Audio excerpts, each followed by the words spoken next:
The guy with the Irish accent. He still looked rumpled and unshaven. It was good that he'd brought his own chair, especially if he was planning to stay. I had no other furniture besides my bed and the toilet and sink in the corner. My guard came in with the handcuffs they put on me to take me from place to place, but the Irish guy stopped him. "We won't be needing those for this, Sergeant, will we?" he asked me. I shook my head. Whatever was going on, we could do it without the cuffs. I hated those things. They hurt my wrists. Worse, they made me feel like I'd done something wrong. That's what I thought. The Irish guy set his chair down and nodded the guard toward the door. "I'll be fine. I'll call if there's trouble." My guard looked at me doubtfully and left. He probably had no idea who I was or what I'd done to get myself locked up here. For all he knew, I was a violent criminal. The Irish guy sat in his chair facing me straight on. He crossed his legs and leaned back. "Hello, Kamran. I know all about you, but you don't know me so well," he said. "My name's Mickey Hagan. I'm an analyst with the CIA." An analyst with the CIA? I swallowed hard. I was in way over my head here. I came to... well... Mickey Hagan paused.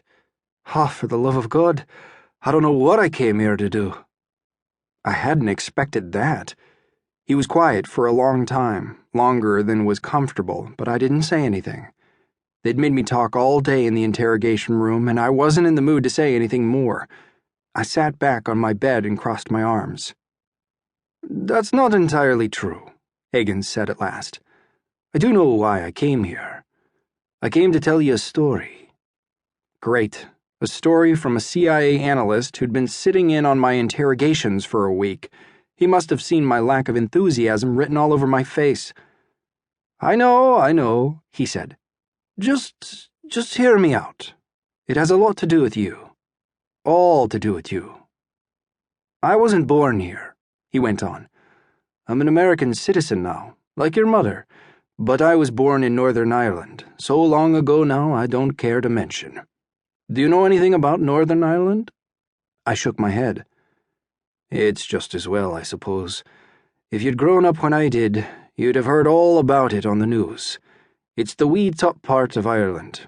Ireland's hat, if you will," he said, his eyes flashing with something like humor. "Northern Ireland, you see, doesn't like to think of itself as part of the rest of Ireland.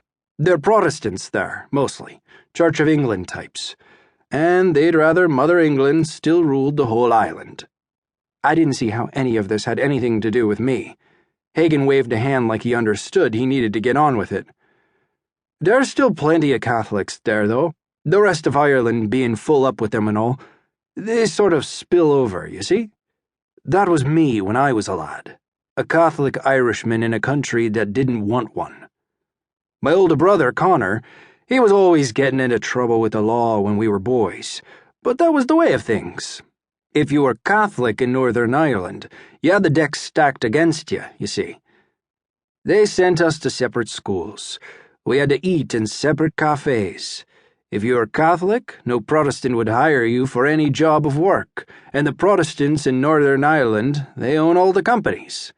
Eventually, they built a wall between the Protestants and the Catholics, in case we didn't get the memo that we were to have nothing to do with each other."